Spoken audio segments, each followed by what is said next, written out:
प्यारे विद्यार्थियों, मुग़ल बादशाह शाहजहां अपने शासनकाल के अंतिम समय में गंभीर रूप से बीमार हो गया और नियमित प्रशासनिक कार्यों और झरोका दर्शन जैसे कार्यों में भी धीरे धीरे शाहजहां ने भाग लेना बंद कर दिया और इस प्रकार से साम्राज्य में शाहजहां की मृत्यु की एक अफवाह फैल गई, जिसके कारण से उसके पुत्र, जो कि बहुत ही महत्वाकांक्षी थे और प्रत्येक अपने आप को भावी मुगल बादशाह के रूप में देखता था, के द्वारा सिंहासन पर अधिकार करने के लिए संघर्ष के लिए तैयार हो गए और अंततः शाहजहां के पुत्रों के मध्य शाहजहां के जीते जी उत्तराधिकार के लिए संघर्ष हुआ। और चूंकि मुस्लिम कानूनों में उत्तराधिकार के संबंध में नियम बहुत ही लचीले थे और बादशाह के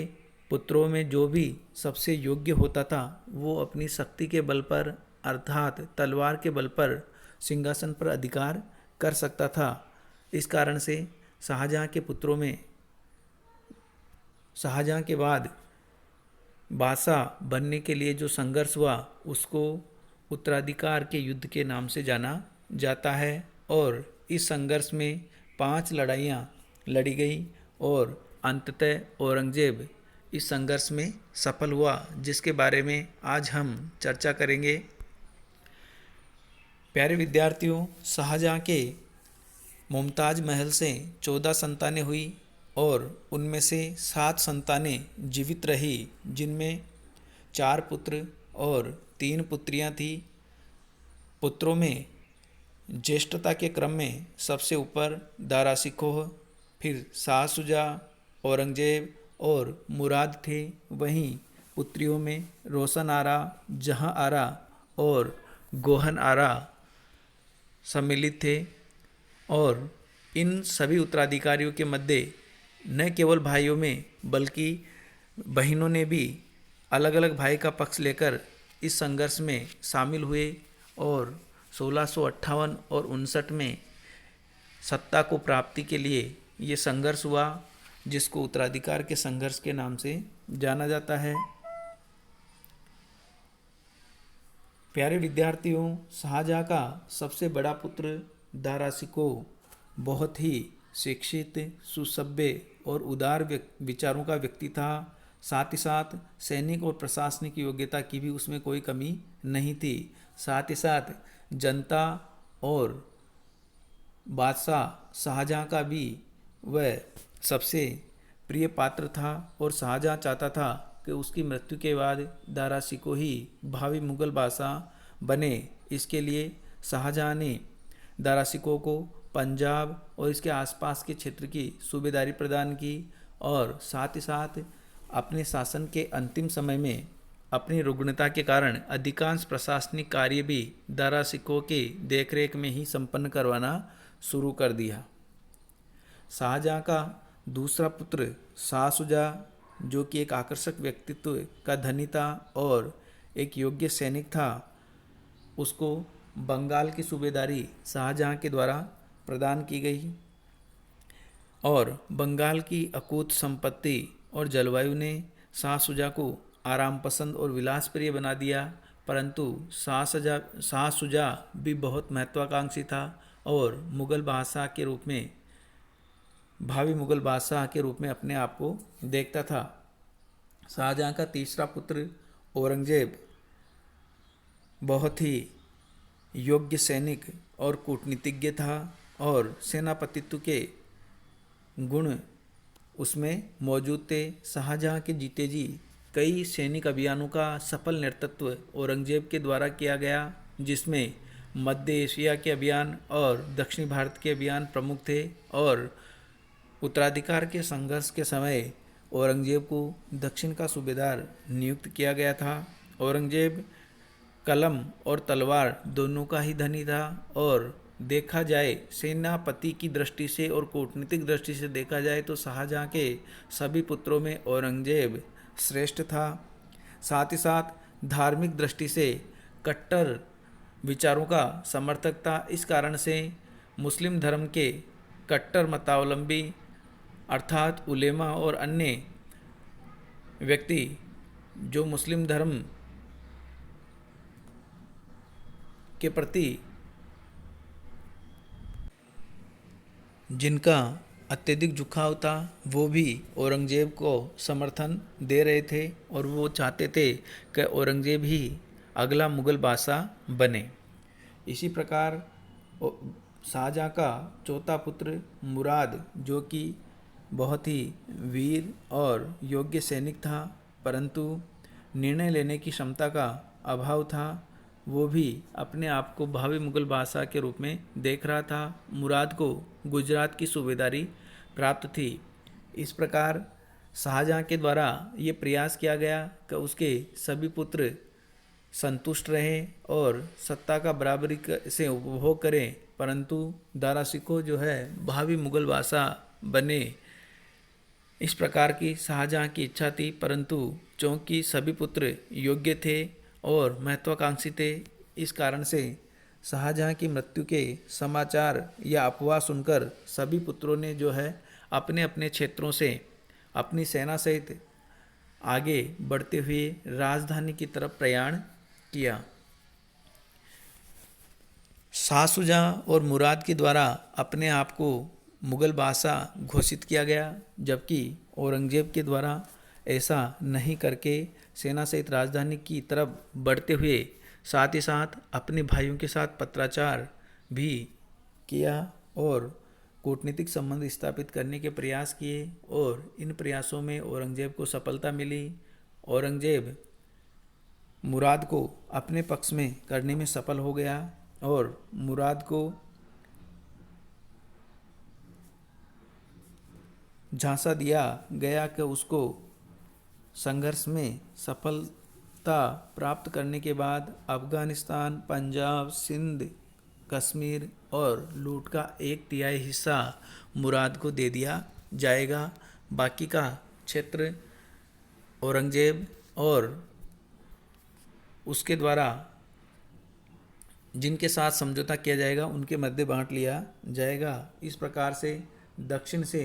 औरंगजेब अपनी सेना सहित राजधानी की तरफ रवाना हुआ और गुजरात से मुराद भी रवाना हुआ और संधि के अनुसार दोनों की सेनाएं एक स्थान पर आकर मिल गई। दूसरी तरफ बंगाल से शाह शुजा राजधानी की तरफ रवाना हुआ और आगे बढ़ते हुए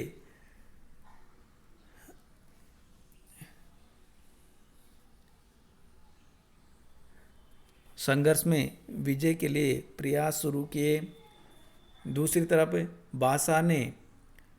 अपने हस्ताक्षर युक्त फरमान जारी कर शहजादों को वापस अपने अपने क्षेत्रों में लौट जाने के लिए आदेश भेजा और अगर कोई शाहजहाँ के साथ से मिलना चाहता हो तो वो केवल अपने अंगरक्षकों के साथ राजधानी में आए। परंतु चूंकि शहजादों को शाही आदेश में दारा शिकोह के षड्यंत्र की बू आ रही थी, इस कारण से उन्होंने शाही आदेश की परवाह न करते हुए और सेना सहित राजधानी की तरफ बढ़ना जारी रखा। परिणाम स्वरूप राजधानी को बचाने के लिए प्रयास शुरू किए गए। सुलेमान शिकोह और जयसिंह के नेतृत्व में शाह शुजा को रोकने के लिए सेना भेजी गई और दूसरी तरफ जसवंत सिंह और कासिम खां के नेतृत्व में औरंगजेब और मुराद की मिलीजुली सेना को रोकने के लिए शाही सेना भेजी गई। उत्तराधिकार के इस संघर्ष में सर्वप्रथम बहादुरगढ़ का युद्ध हुआ फरवरी 1658 ईस्वी में, जिसमें सुलेमान शिकोह और जयसिंह के नेतृत्व में शाही सेना और शाही शुजा के मध्य बनारस के पास सामूगढ़ नामक क्षेत्र बहादुरगढ़ नामक जगह पर युद्ध हुआ और इस युद्ध के अंदर शाह शुजा पराजित हुआ और वापस बंगाल की तरफ लौटना के लिए विवश हुआ। उत्तराधिकार के इन युद्धों की श्रृंखला में दूसरा युद्ध औरंगजेब और मुराद की सम्मिलित सेना और जसवंत सिंह और कासिम खां के नेतृत्व में शाही सेना के मध्य हुआ और ये उज्जैन के पास धर्मत नामक स्थान पर लड़ा गया और इस युद्ध के अंदर कासिम खां के द्वारा जसवंत सिंह के साथ विश्वासघात किया गया, परंतु फिर भी जसवंत सिंह के नेतृत्व में राजपूतों ने औरंगजेब और मुराद की सेना का शक्ति के साथ सामना किया। जसवंत सिंह लड़ते हुए घायल हो गया और घायल अवस्था में मैदान से उसको बाहर निकाला गया, परंतु अंततः धर्मत के युद्ध में औरंगजेब और मुराद की विजय हुई। और यही वह युद्ध था जब भटियानी रानी ने जसवंत सिंह को जोधपुर के किले में प्रवेश लेने के लिए फाटक नहीं खोलने का आदेश दिया था, क्योंकि धर्मत के युद्ध में जसवंत सिंह हार कर लौटा था, एक भगोड़े के रूप में लौटा था जो कि राजपूत परंपरा के खिलाफ था। और इस प्रकार से धर्मत के युद्ध में औरंगजेब की विजय हुई और औरंगजेब और मुराद की सेना आगरा की तरफ बढ़ने लगी। दारा सिकों के द्वारा औरंगजेब और मुराद की सेना को रोकने के लिए सेना को तैयार किया गया और दारा सिकों के नेतृत्व में शाही सेना औरंगजेब और मुराद की संयुक्त सेना के अभियान को रोकने के लिए आगे बढ़ी और सामूगढ़ नामक स्थान पर निर्णायक लड़ाई हुई और मई 1658 ईस्वी में यह युद्ध लड़ा गया और इस युद्ध में भी औरंगजेब को सफलता प्राप्त हुई। दारा सिकों को हार का सामना करना पड़ा और दारा सिकों तुरंत लौटकर राजधानी की तरफ अर्थात दिल्ली की तरफ भागा और दिल्ली से अपने परिवार और संपत्ति को लेकर पश्चिम की तरफ दारा ने प्रयाण किया। और इस प्रकार से औरंगजेब ने सर्वप्रथम आगरा पर अधिकार कर लिया और आगरा पर अधिकार करने के बाद शाहजहाँ को बंदी बनाया और उसके बाद अपने पक्ष को मजबूत किया और दिल्ली की तरफ आगे बढ़ना प्रारंभ किया। अब दिल्ली की तरफ आगे बढ़ते समय औरंगजेब ने मुराद, जो कि धीरे धीरे एक स्वतंत्र व्यवहार करना शुरू कर चुका था, से भी छुटकारा पाने का प्लान बनाया और अंत में मुराद को बंदी बनाने में उसको सफलता प्राप्त हुई। मुराद को बंदी बनाकर दिल्ली की तरफ औरंगजेब बढ़ा और आसानी से दिल्ली पर अधिकार करने में भी औरंगजेब को सफलता प्राप्त हुई और यहाँ से औरंगजेब ने दारा सिकों का पीछा करने का निर्णय लिया और दारा सिकों की तरफ सेना सहित आगे बढ़ा, परंतु जब सुदूर पश्चिम में दारा निकल गया तब औरंगजेब वापस लौटकर दिल्ली आया और दारा के पीछे अपने सेना नायकों को भेजा। दारा सिकों के पीछे औरंगजेब के द्वारा भेजी गई सेना निरंतर आगे बढ़ती रही और इस कारण से दारा सिकों के अपने बचाव के प्रयास विफल हुए और सिंध और इन क्षेत्रों में दारा सिकों ने अपनी पक्ष को मजबूत करने का प्रयास किया। दूसरी तरफ औरंगजेब के द्वारा शाह शुजा से निपटने का योजना बनाई गई। शाह शुजा, जो कि औरंगजेब के बारे में उसको ध्यान था कि औरंगजेब दारा सिकों का पीछा कर रहा है और उसका फ़ायदा उठाकर आगरा पर अधिकार करना चाहता था, परंतु औरंगजेब ने वापस लौटकर शाह शुजा का सामना करने का प्लान तैयार किया और अंततः दोनों के मध्य खजवा नामक स्थान पर युद्ध हुआ 1659 ईस्वी में और इस युद्ध में शाह शुजा की पराजय हुई और औरंगजेब के सेनाधिकारियों के द्वारा पीछा करने पर अंततः शाह शुजा अराकान अर्थात ब्रह्मा के जंगलों में चला गया और वहाँ पर लोगों के द्वारा उसको मार दिया गया। इस प्रकार से शाह शुजा से भी औरंगजेब को छुटकारा मिला और अब केवल एकमात्र प्रतिद्वंदी दारा सिकों बचा। चूँकि दारा सिकों को जसवंत सिंह से सहायता की उम्मीद थी, इस कारण से दारा सिकों सिंध से जोधपुर की तरफ आया, परंतु जब उसको समाचार लगा कि जसवंत सिंह जयसिंह के प्रयासों से औरंगजेब के पक्ष में सम्मिलित हो गया है तो वापस उसने लौटने का प्रयास किया और इसी प्रयास में